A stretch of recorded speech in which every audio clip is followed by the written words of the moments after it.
नमस्कार, आप देख रहे हैं पुलिस महानगर। तो आइए शुरुआत करते हैं आज की कुछ खास खबरों से। पश्चिम बंगाल चुनाव में बीजेपी जबरदस्त जीत की ओर बढ़ रही है। इस बीच शिवसेना यूबीटी के राज्यसभा सांसद संजय राउत की प्रतिक्रिया सामने आई है। उन्होंने कहा कि पश्चिम बंगाल में बीजेपी की जीत हुई है। दिया बुझने से पहले तेज चलता है, अब उनका कार्यकाल समाप्त होने की ओर है। उन्होंने आरोप लगाया कि 30 से 35 मतदान केंद्रों पर मतगणना रोकी गई है। कई मतदान केंद्रों पर भाजपा के कार्यकर्ता लूटपाट कर रहे हैं।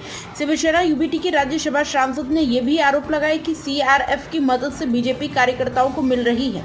भारतीय जनता पार्टी पश्चिम बंगाल में सत्ता हासिल करती दिखाई दे रही। पीएम नरेंद्र मोदी और अमित शाह का सपना आखिरकार पूरा हुआ है, इसलिए ऐसा लगता है कि मोदी शाह का राष्ट्रीय स्तर पर भी राजनीतिक दौर समाप्ति की ओर है, फिर हमसे लड़ने के लिए खड़े होंगे। चुनाव आयोग की वेबसाइट पर 4:50 तक के आंकड़ों के मुताबिक बंगाल में बीजेपी 9 सीटों पर जीत दर्ज कर चुकी और 189 सीटों पर आगे चल रही है। ममता बनर्जी की टीएमसी की 1 सीट पर दर्ज की गई है और 88 सीटों पर आगे चल रही है। कांग्रेस और हुमायूं कबीर की पार्टी 2-2 सीटों पर आगे चल रही है। सीएम ममता बनर्जी को भवानीपुर सीट पर 13 राउंड की काउंटिंग के बाद 46,726 वोट मिले। वो बीजेपी के उम्मीदवार शुभेंदु अधिकारी से 5,349 वोटों से आगे।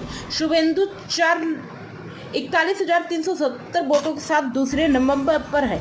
इस सीट पर कुल 20 राउंड की काउंटिंग होनी है। शुभेंदु अधिकारी 2 सीटों से लड़ रहे हैं। नंदीग्राम सीट पर 15 राउंड की काउंटिंग के बाद शुभेंदु अधिकारी को 1,02,106 वोट मिले हैं। वो टीएमसी के उम्मीदवार पवित्री से कर 1538 वोटों से आगे चल रहे हैं। पवित्र कर को 1,0568 वोट मिले। इस सीट पर कुल 18 राउंड की काउंटिंग होनी है।